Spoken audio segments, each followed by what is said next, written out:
So remember the last time that we talked about Wayne Thiebaud, we talked about the fact that he almost always included a shadow at the base of his baked goods or any object that was in his paintings. But we also talked about the fact that he did not use black or gray or brown to create his shadows. He actually used colors, dark shades of colors to create these shadows. So here's a great example. In these cupcakes, this shadow was done using blue with a little bit of green around the outside. This shadow was done using purple with actually a little bit of like a deep dark red in there. These two are done with dark, like an army green or like a camouflage green. And this is like a nice bright dark green. And we can see it in a few other examples as well. So this cupcake, you can clearly see that shadow is done with blue paint with a little bit of purple there. And let's see, blue for the shadows on the lipstick, blue for the shadows on the makeup, blue for the shadow on the candy, and then blue for the shadows on the ice cream. So for our shadows today, what we're going to do is we're also going to use blue to go around the outside edge of your ice cream cones to add that Thiebaud style that we want to create on our projects.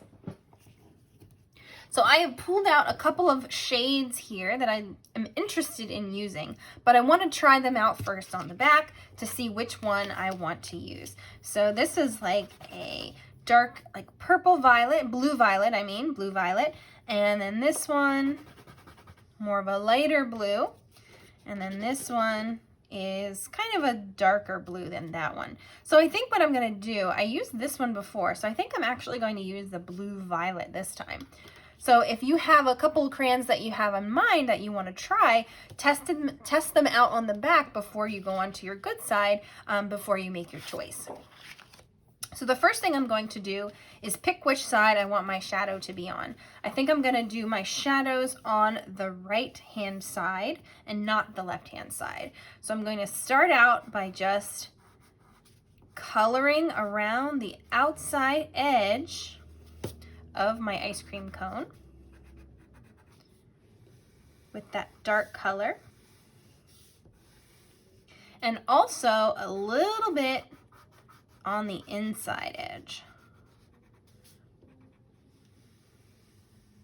Okay, so I'm going to keep doing that for the rest of my scoops of ice cream and cones.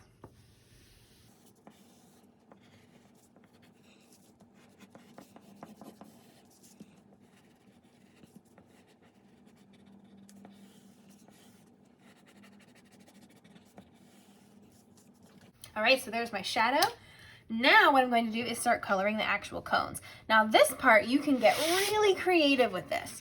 You don't have to stick to the normal flavors that we're all used to, like chocolate, vanilla, strawberry, things like that. You can go any color you would like.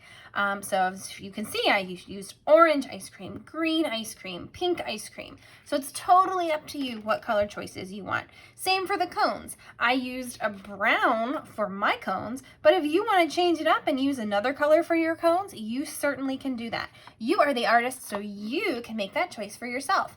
Anything goes.